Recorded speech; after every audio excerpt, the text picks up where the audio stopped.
ज़ारुल-हक साहब, ये फैसला जब आया तो तहरीरी फैसला पढ़े बगैर हमने देखा, ख़ास तौर पे अगर हम सोशल मीडिया भी देखें या वैसे भी नेशनल मीडिया के ऊपर भी देखें, बयानात आने का सिलसिला फौरी तौर पर स्टेटमेंट्स आना शुरू हो जाती हैं।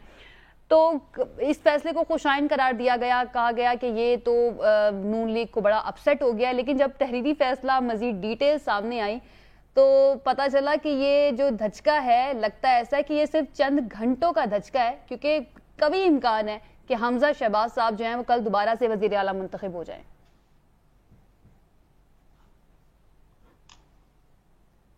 ज़ारुल-हक साहब। आयशा, इसमें हाई कोर्ट का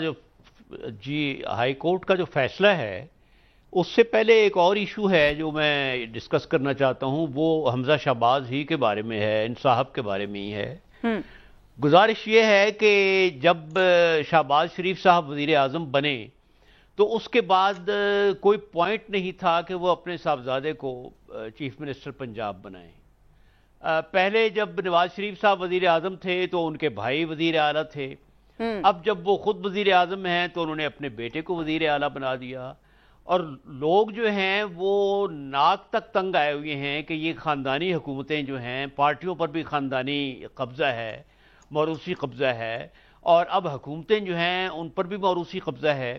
पीपल्स पार्टी के साथ अगर कंपेयर किया जाए तो उनकी अप्रोच थोड़ी सी बेहतर है कि जरदारी साहब अपने ख़ानदान से बाहर निकल के ओहदे तकसीम करते हैं। उन्होंने यूसुफ रज़ा गिलानी को वज़ीर आज़म बनाया, राजा परवेज़ अशरफ को बनाया। अच्छा, इसी तरह पंजाब में गवर्नर उन्होंने जो मुकर्रर किए वो भी इसी तरह। लेकिन शरीफ ख़ानदान तो अल्लाह इन्हें सलामत रखे और खुश रखे, ये तो बाप बेटा और बाप बेटी भतीजी जो है उससे बाहर ही नहीं निकलते। मेरा ख्याल है कि इसका ये मतलब है कि पूरी पार्टी में हमजा शहबाज के अलावा कोई मतलब है, उनके पास इतने ग्रे हेयर्ड लोग हैं जिन्होंने अपनी दाढ़ियां और सिर अपने सियासत में चिट्टे कर लिए हैं। ख्वाजा साद रफीक हैं, आसिफ हैं, आसन इकबाल हैं, राना सनाउल्लाह हैं।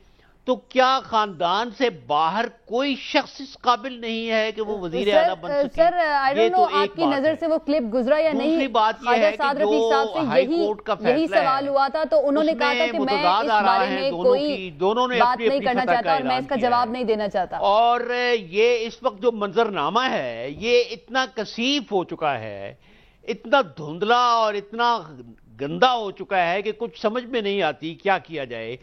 कुछ पता नहीं है कि कल क्या हो। एक घंटे के लिए वो मुंतखब होते हैं, फिर वो अनडू हो जाता है, कलअदम हो जाता है, फिर हो जाता है। कोर्ट्स को भी इन्होंने मजाक बनाया हुआ है, और हाई कोर्ट लाहौर के अपने जो फैसले हैं वो भी बहुत अजीबोगरीब हैं। अब उनके बारे में ज़्यादा हम कुछ अर्ज तो कर नहीं सकते क्योंकि अदालत बहरहाल अदालत है। लेकिन इंतहाई मायूस कुन सूरत हाल है। हमजा शहबाज कल वजीर आला मुंतखब हों या न हों, कोई अगर मुंतखब हो भी जाए तो ये कौन सी फतह है? कोई शख्स ये नहीं चाहता, परवेज इलाही ये नहीं चाहते, हमजा शहबाज ये नहीं चाहते कि हम विथड्रॉ करके अपने आप को अलग करके बैठ जाएं और हम ये कहें कि भाई तुम हुकूमत कर लो, ये इनाम जो है ये तुम जीत लो, ये मिठाई तुम खा लो। ऐसा करने की किसी में हिम्मत नहीं है, किसी का दिल इतना फराख नहीं है। ऐसी छीना झपटी लगी हुई है, ऐसी अफरा तफरी है, ऐसा कट थ्रोट है कि लगता है कि क़यामत का समा है। इससे ज्यादा क्या अर्ज किया जाए। बहुत ही मायूस कुन सूरत हाल है। मायूस कुन सूरत हाल। अब्दुल रऊफ साहब, आपको भी मायूस कुन सूरत हाल लगती है इस वक्त जो मुल्क में चल रहा है या खास तौर पे पंजाब में जो चल रहा है? जी आयशा, मैंने अर्ज किया जो सूरत हाल है। जी ठीक है सर। अब्दुल रऊफ साहब। सर खैर मैं इतना मायूस नहीं हूँ। मतलब यह है कि मुल्क के हालात ज़रूर ऐसे हैं कि जो परेशानी में मुब्तला करते हैं।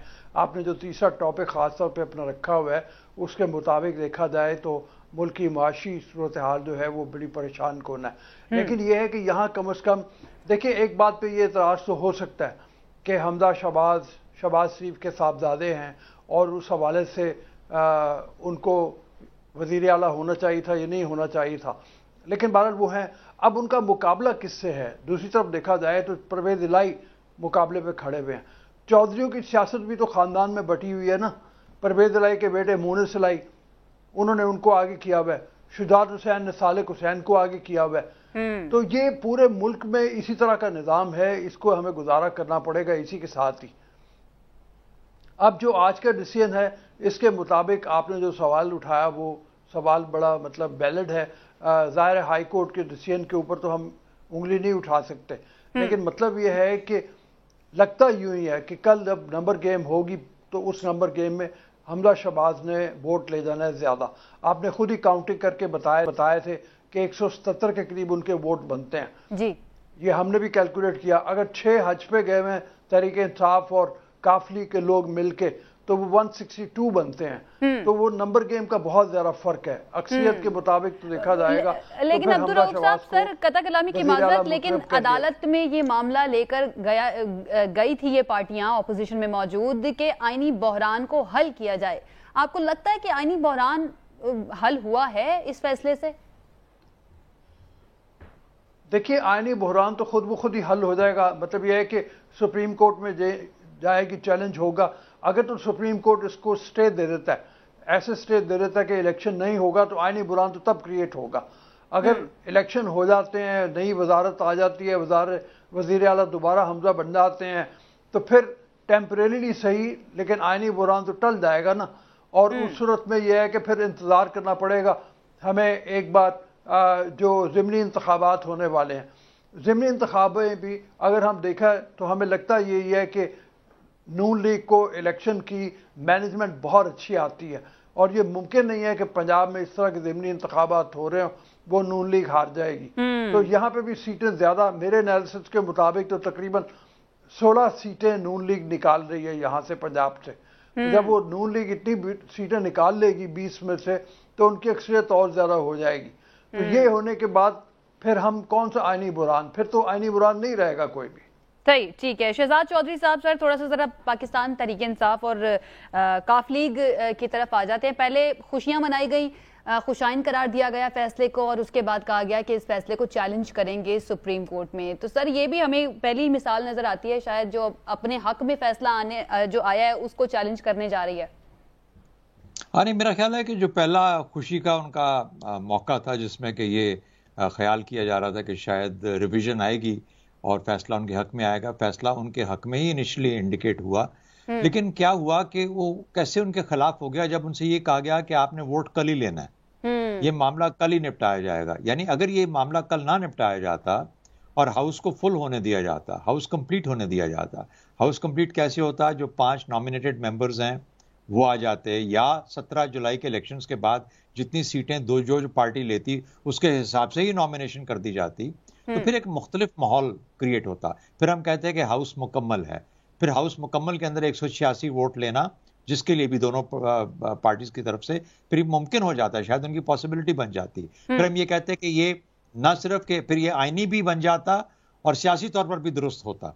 लेकिन फिलहाल हम आईनी मामलात के पीछे इतने पड़े हुए हैं कि हम सियासी जो उसका जो मसाइल हैं उसको भूलते जा रहे हैं। सियासी मसाइल क्या हैं कि 171 वोटों के साथ या 177 कहा जा रहा है, जिसमें से 5 मेरा ख्याल है वो आजाद हैं 4 और 1 किसी और पार्टी के हैं, वो मिला के 177 बन रहे हैं। बिल्कुल। तो मेरा ख्याल है जब तक एक ओपन और फ्री इलेक्शन नहीं कराया जाएगा जिस तरीके से जरूरत है इस वक्त, बड़ी बातें क्या है? बड़ी बातें ये हैं कि यही असेंबली कंटिन्यू करेगी हाउस कंप्लीट होने के बाद, या कि हमें मुकम्मल तौर पर एक नई असेंबली चाहिए।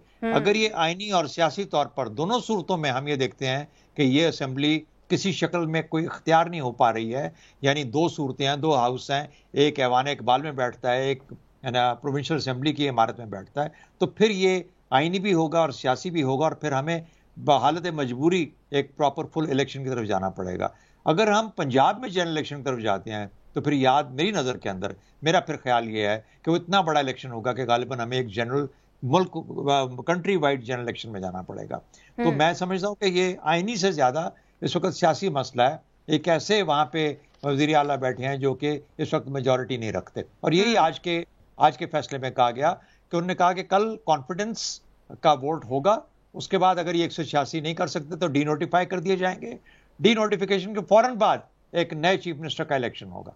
तो इसका मतलब है कि कानून भी मान रहा है, कोर्ट भी मान रहा है कि वाकई में ये इस वक्त मेजॉरिटी होल्ड नहीं करते اور چونکہ کل بھی نہیں یہ اپنا پروف کر پائیں گے، اپنے کانفیڈنس یا میجورٹی نہیں کر پائیں گے، اس لیے ہمیں ڈی نوٹیفائی فوراً کرنے کے بعد صحیح. اچھا شہزاد چودھری صاحب، انٹرسٹنگ صورتحال یہ بھی بن جاتی ہے کہ اگر کل فوری طور پر الیکشن ہو جاتا ہے، کاؤنٹنگ ہو جاتی ہے اور دوبارہ سے حمزہ شہباز صاحب بھی بن جاتے ہیں اور 17 جولائی کو جو ضمنی انتخابات ہونے والے ہیں اس میں پاکستان تحریک انصاف زیادہ سیٹیں نکال لیتی ہے اور ان کے پاس اکثریت ہو جاتی ہے، تو پھر سے ایسی صورتحال ہم دیکھیں گے؟ دیکھیں میری انڈرسٹینڈنگ جو قانون کی ہے نا، ایز اے اسٹوڈنٹ آف، ہم تو فارملی نہیں پڑھا لیکن جو ہم نے دیکھا سمجھا بوجھا اس کے حساب سے یہ کامن سینس کو فیڈ کرتا ہے. جو قانون ہوتا ہے یہ کامن سینس کو ری انفورس کرتا ہے. اچھا یہ کامن سینس فیصلہ نہیں ہے. کامن سینس یہ کہتا کہ ہفتے 10 دن کی بات ہے، 17 جولائی آج یا کم کل ہو جائے گی، 17 جولائی کو آپ کے الیکشن ہونے والے ہیں، 5 بندے آپ نے نوٹیفائی کرنے ہیں ایڈیشنلی جو نامینیٹڈ ممبرز ہوتے ہیں. یہ ٹوٹل مل کے تو آپ جب یہ 20 اور 5 25 لوگ ہو جائیں گے تو یہ ہاؤس مکمل ہو جائے گا. اس کے بعد پھر کانفیڈنس یا نو کانفیڈنس جو بھی ہوگا اس ہاؤس کا leader of the house determine ہو جائے گا.